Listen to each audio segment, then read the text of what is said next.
Hey, I'm happy to announce that my book, Unlearn, is now available for pre-order. You can pre-order it at humblethepoet.com/unlearn and win a chance to hang out with me.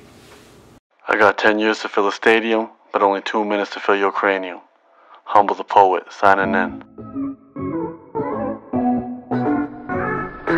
Self-pity is when you create a connection with yourself and kind of isolate yourself from everybody else, where you start to feel sorry for yourself and feel like nobody understands what you're going through, nobody has felt what you've gone through, and you begin to kind of feel like life is happening to you and not really take much responsibility from it. I think we all go through it, we all feel it. There's a very fine line between self-pity and self-compassion.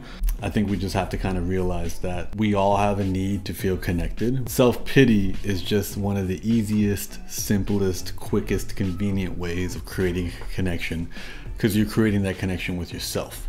Tell us about a time you were the one doing the self-pity.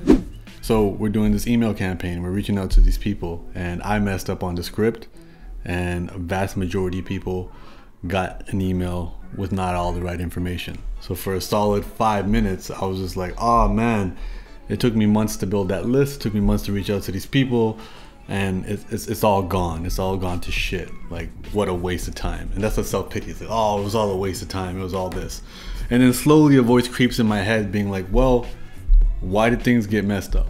There was a 5 minutes where I, just like everybody else, I was like, oh, woe was me. Slowly the adult voice in my head slowly crept up and was like, no, this isn't the end of the world. It's a learning opportunity. That's probably one of the most recent times I kind of felt self-pity. And I'm not against the idea of feeling self-pity. I just against the idea of prolonged self-pity.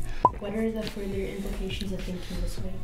I think the biggest implication is how you isolate yourself from other people. I had a friend going through a breakup and he called me every single day for a week. And what I was realizing very quickly was he wasn't calling me for advice or another perspective. And eventually I think he started realizing that I wasn't feeding the self-pity, and then he just stopped calling. And then slowly he just kind of faded out of my life as well. So I think he's gonna continually do that until he isolates himself from everybody. When we're having these self-pity moments, take some space, but do realize if you keep this up, if you keep believing that you're always the victim, in the long run, you're gonna push all these people away. If you're trying to confide in someone, what's the line between just venting and self-pity? I'm not the right person to ask that question to, because I don't confide in people, which I don't know is good or bad. And I've also had to call people out when they confide in me if I felt like they were complaining too much. I feel like very little comes from complaining unless you're on like hold with customer service with your phone company and you're trying to complain to get your bill down, then by all means go for it. But if you're just complaining to a friend about something and nobody's discussing any actionable advice to make things better, then you're probably wasting your time and your friend's time. So personally, what I try to do is I try to vent through my work and my art. And that's a way that you can get it all out. It doesn't have to make sense.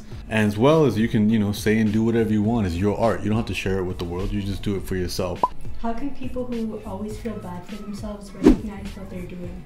I think the big equation you got to put together is blame and power. There will always be on the same side. If you blame other people for your life, for your circumstances, even if you're justified in blaming them, you have to realize you've given them the power. Once you recognize that you're playing the blame game too much, start taking ownership and responsibility. It's not to make yourself feel bad, it's for you to find power. I think it's really important too to gain insight of the world. Sometimes we get stuck in a bubble and we think that nobody has it worse off than us. People definitely have it worse off than you. If you are speaking English right now and can understand what I'm saying, if you have access to the internet, all of these things put you in a position of privilege. Perspective means a lot, and actively go out and shift your perspective. One of the biggest things I think people can do to limit their self-pity, and this is something that's really helped me, is service. Just literally do something for somebody else. Do that and see if you're still feeling bad for yourself. Do something for somebody else where the only person that benefits is them.